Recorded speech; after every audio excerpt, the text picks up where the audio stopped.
বেঁচে থাকা বিশাল বিলাসিতা, বেঁচে থাকা এমন বিলাসিতা,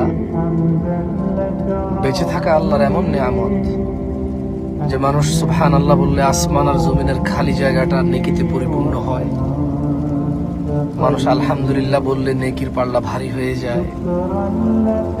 বেঁচে থেকে মানুষ আল্লাহুম্মা সাল্লি আলা মুহাম্মাদ দুরূদ পড়লে 10টা নেকি হয়, 10টা গুনাহ ক্ষমা হয়, মর্যাদা বৃদ্ধি হয়,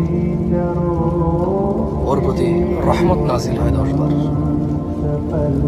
বেঁচে থাকলে ফজরের 2 রাকাত সুন্নত আদায় করলে দুনিয়াতে যা আছে এর চেয়ে বেশি কিছু পাওয়া যায়।